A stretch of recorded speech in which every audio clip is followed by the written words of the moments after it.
दोस्तों, आज जिस तरह से देश विदेश में एंशिएंट थिंग्स को खोजने का पागलपन बढ़ा है, वो सब आर्कियोलॉजिस्ट की ही करामात है। ये हर रोज कुछ ऐसा खोज निकालते हैं जो इंसान की समझ और सोच दोनों से ही परे होता है। अगर देखा जाए तो इन चीजों को खोजना कोई साधारण बात नहीं है और आर्कियोलॉजिस्ट तो इन चीजों की मिस्ट्री भी सुलझाते हैं। पर सच बात यही है कि आर्कियोलॉजिस्ट के हाथ में कुछ ऐसी जगह भी लगी हैं जो फुल्ली मिस्टीरियस हैं। इनमें से कुछ जगह तो ऐसी तक हैं जिनकी मिस्ट्री को आर्कियोलॉजिस्ट सदियों से नहीं सुलझा पाए हैं। तो आज की इस वीडियो में हम आपको कुछ ऐसे ही आर्कियोलॉजिकल प्लेसेस के बारे में बताने वाले हैं जिन्हें आज तक लोग एक मिस्ट्री की तरह ही देखते हैं। तो चलिए शुरू करते हैं आज की इस वीडियो को। Number 10, the mysterious stepwell. दोस्तों, चांद बावड़ी राजस्थान के अभनेरी गांव का एक प्रमुख पर्यटक आकर्षण स्थल है जो 10वीं शताब्दी के स्मारकों से संबंधित है।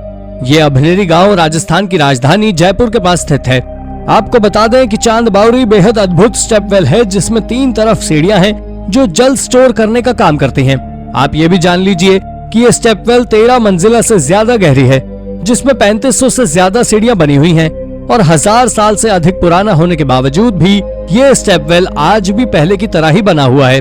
आपको बता दें कि यहाँ पर कई हॉलीवुड और बॉलीवुड फिल्मों की शूटिंग भी हुई है। ये देखने में बहुत सुंदर नजर आती है और जब इन पर सूरज की रोशनी पड़ती है तो परछाई के कारण तो ये और मनमोहक दृश्य बनती है। आपको इस बात की भी जानकारी दे दें कि ये दुनिया की सबसे बड़ी स्टेपवेल है और इसके निचले हिस्से पर टेम्परेचर 10 डिग्री सेल्सियस तक ठंडा हो जाता है। इसके बारे में एक अफवाह भी है कि इसे केवल एक रात में बनाकर तैयार कर दिया गया था, लेकिन आज के समय पर आप इसे विजिट नहीं कर सकते क्योंकि ये सख्त रूप से मना है। Number 9, under water mystery ruins. ये साइट कनाडा के ब्रिटिश कोलंबिया के एक तट पर है जहां पर 1.5 लाख से भी ज्यादा वुडन स्टेक्स मौजूद हैं। इन्हें आप लो टाइड्स में बहुत आसानी से देख सकते हैं, पर वो लकड़ियां मछली पकड़ने का जाल है जिसे एंशिएंट टाइम्स के लोग मछलियां पकड़ने के लिए उपयोग करते थे। ये छोटी छोटी लकड़ियां लगभग 300 फिश ट्रैप्स बनाती हैं। इनमें से कुछ 100 सालों पहले की है, वो तो सीधे खड़े हुए हैं, लेकिन बहुत से जो करीब 1300 साल पुराने हैं वो खराब हो गए। ये फिश ट्रैप टाइड्स के ऊपर निर्भर होता था कि ये कितनी मछलियां पकड़ेगा। Number 8, Babylon's tower of Babel. दोस्तों, इस टावर के बारे में बहुत से लोगों का मानना है कि ये मात्र एक रूपक है, लेकिन आप जान लीजिए कि टावर ऑफ बेबल एक असली स्ट्रक्चर है। बाइबल, जो कि एक धार्मिक किताब है, उसमें इसके बारे में बताया गया है कि इस टावर को शिनार की जमीन पर पुराने समय में बेबीलोनिया में रहने वाले लोगों के द्वारा बनाया गया था। इसे दुनिया पर आए भीषण बाढ़ के बाद बनाया गया था। इसको बनाने का सारा पैसा किंग नेबूचादनेस्जार II ने दिया था और इसे बहुत अक्लमंद और पढ़े लिखे लोगों के द्वारा 586 BC में बनाया गया था। लेकिन आप जान लीजिए कि सच में ये टावर आज तक मिला ही नहीं है। लेकिन हाल ही में आर्कियोलॉजिस्ट ने कुछ ऐसे ईंट खोजे हैं जो कि इस टावर से संबंधित हैं। इन ईंट पर बेबीलोनिया का स्टैम्प और किंग नेबूचादनेस्जार II की सील लगी हुई है, जो कि एक अजीब बात है। नंबर 7, बिरका। बिरका एक एंशिएंट टाउन है जिसे वाइकिंग्स के द्वारा बनाया गया था। ये टाउन स्टॉकहोम, जो कि स्वीडन का कैपिटल है, उससे लगभग 19 किलोमीटर दूर एक आइलैंड पर है जो मैलरन लेक पर स्थित है। बिरका की स्थापना 750 ईस्वी के आसपास हुई थी और ये 200 से अधिक वर्षों तक फला फूला, लेकिन उसके बाद इसे छोड़ दिया गया था। और आज ये अनुमान लगाया जाता है कि वाइकिंग एज बिरका में जनसंख्या 500 से 1000 लोगों के बीच थी। एडल्सो के पड़ोसी द्वीप पर बिरका और हॉफगार्डन के पुरातात्विक स्थल हैं जो एक पुरातात्विक परिसर बनाते हैं, जो वाइकिंग स्कैंडिनेविया के बिजनेस नेटवर्किंग के साथ ही ये यूरोप के बाद के इतिहास पर उनके प्रभाव को भी दर्शाता है। आप जान लीजिए कि आमतौर पर इसे स्वीडन का सबसे पुराना शहर माना जाता है। नंबर 6, मिस्टीरियस ग्रेव। आर्कियोलॉजिस्ट ने फ्रांस में एक पूरी तरह रहस्यमय ग्रेवयार्ड खोजा है जो आज से लगभग 1400 साल पुराना है।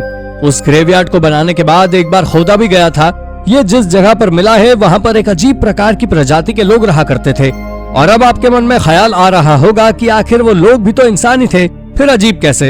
आप जान लें कि उस समय के लोग कब्रों को दोबारा खोदकर उसमें जो भी सामान होता था उसे निकाल लेते थे। वैसे आप ये भी जान लीजिए कि ग्रेव्स को दोबारा खोदने का ये ट्रेडिशन एक समय पर ट्रांसिल्वेनिया से इंग्लैंड तक फैला हुआ था, जिसे देखते हुए आर्कियोलॉजिस्ट ने ये अंदाजा लगाया कि ये एक प्रोफेशनल ग्रेव रॉबरी थी जिसे लोगों ने 6वीं से 8वीं सेंचुरीज AD तक किया। पर ऐसा भी हो सकता है कि यह उस समय के लोगों द्वारा माना जाने वाला कोई रिचुअल यानी कि परंपरा हो, क्योंकि उस समय लोगों के पास सोने चांदी और हीरो की कोई कमी नहीं थी और ना ही इनकी कोई वैल्यू थी। पर यह क्या था आज तक किसी को नहीं पता। Number 5, the tomb of Genghis Khan. ये अब तक की सबसे मिस्टीरियस आर्कियोलॉजिकल प्लेसेस में से एक है जो आज तक अनडिस्कवर्ड है। हालांकि ऐसा कहा जाता है कि यह टूम्ब खारथी माउंटेन रेंज में बुरकहान खल्डून के मंगोल पवित्र पर्वत के आसपास के सबसे संभावित स्थान पर कहीं न कहीं स्थित है। मार्को पोलो ने लिखा कि मंगोलों के गुप्त इतिहास में चंगिस खान की मृत्यु का वर्ष 1247 है, लेकिन उसके दफन के विषय में कोई जानकारी नहीं है। ऐसा कहा जाता है कि कुछ लोगों ने उनके मरने के बाद उनकी टूम्ब की रक्षा की है, लेकिन 13वीं शताब्दी तक ये किसी को नहीं पता था कि आखिर गेंगिस खान को किस जगह दफनाया गया। पर आज के समय पर जिस स्थान पर गेंगिस खान की टूम्ब के बारे में आर्कियोलॉजिस्ट का मानना है, वो स्थान आर्कियोलॉजिकल रिसर्चर्स को रिसर्च करने की अनुमति नहीं देता। Number 4, the Chichen Itza ossuary. दोस्तों, इस कोलंबस पूर्व युग में माया सभ्यता द्वारा बनाया गया था ये एक बड़ा शहर है। यह स्थल वास्तु शैलियों के विविध रूपों का प्रदर्शन करता है, जिसमें शामिल है मैक्सिक्राइजेड कही जाने वाली शैली और केंद्रीय मेक्सिको में देखी जाने वाली शैलियों की याद दिलाने वाले से लेकर उत्तरी तराई के पक माया के बीच पाई जाने वाली पक शैली केंद्रीय मैक्सिकन शैलियों की उपस्थिति को एक समय प्रत्यक्ष प्रवास या केंद्रीय मेक्सिको के विजय का प्रतिनिधित्व करने के लिए भी जाना जाता है। लेकिन इसके बारे में सबसे पुरानी कही जाने वाली बात यह है कि इन गैर माया शैलियों की उपस्थिति को सांस्कृतिक प्रसार के परिणामों के रूप में देखती है। Number 3, the wreck of the Santa Maria. करीब 500 साल बाद क्रिस्टोफर कोलंबस के उस खोए हुए जहाज के मिलने का दावा साल 2014 में किया गया था, जिससे उसने अमेरिका की खोज की थी। इस जहाज का मलबा हैती के तट से लगे समुद्र के तल में से मिला था।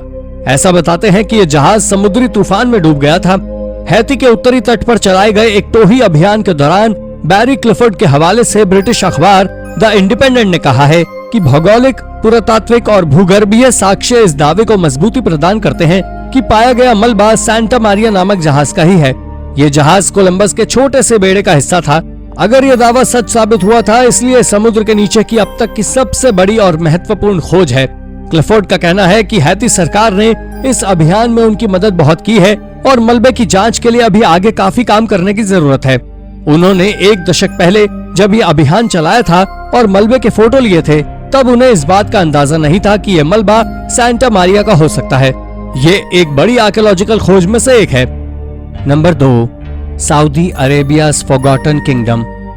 सऊदी अरब के उत्तर पश्चिम हिस्से में स्थित अल उला के पहाड़ों में पुरातत्वविदों को 2 खोए हुए राज्य मिले हैं। इन राज्यों से जुड़े अवशेषों के लिए आर्कियोलॉजिस्ट की टीम ने 24 घंटे खुदाई करके इन्हें खोजा है। इन राज्यों का संबंध दादन और लिहान राजशाही से जुड़ा बताया जाता है। अल उला सऊदी अरब का प्रसिद्ध पर्यटन स्थल है, जिसे 2019 में आम लोगों के लिए खोला गया था। अल उला को प्राचीन अरब की राजधानी माना जाता है। इसे मुख्य रूप से मदाइन सालेह के राजसी मकबरों के लिए जाना जाता है। ये मदाइन सालेह यूनेस्को से मान्यता प्राप्त सऊदी अरब की पहली वर्ल्ड हेरिटेज साइट है। इस जगह का निर्माण अरब के प्राचीन निवासी नबातियन ने चट्टानों को काटकर किया था। ये दुनिया की सबसे शानदार खोजों में से एक है। ये आज से करीब 2000 साल पुरानी है। Number 1, L Dorado. दोस्तों, एल डोराडो मुएस्का जाति के मुखिया का नाम था और उनके रिवाजों के अनुसार वो स्वयं को सोने की धूल से भिगो लेते थे और उसके बाद तालाब में डुबकी लगा लेते थे। आगे चलकर यह मृतक सोने का शहर का नाम बन गया, जिसने स्पेनी कॉन्क्विस्टाडोरों के काल से कई खोजकर्ताओं को अपनी ओर आकर्षित किया। हालांकि कई लोगों ने इसे कई वर्षों तक खोजने की कोशिश की है, परंतु आज तक इसके होने का कोई प्रमाण नहीं मिला है। लेकिन हाल ही में कुछ आर्कियोलॉजिस्ट की टीम ने कोलंबिया के पास बोगोटा में रिसर्च में 1 दर्जन अजीब सेरेमिक जार्स खोदे हैं, जो कि सिटी ऑफ गोल्ड से संबंध रखते हैं। तो दोस्तों, अगर आपको वीडियो पसंद आई हो तो वीडियो को लाइक करें और हाँ, चैनल को सब्सक्राइब करके बेल आइकन को प्रेस करना बिल्कुल भी ना भूलें। Thank you for watching.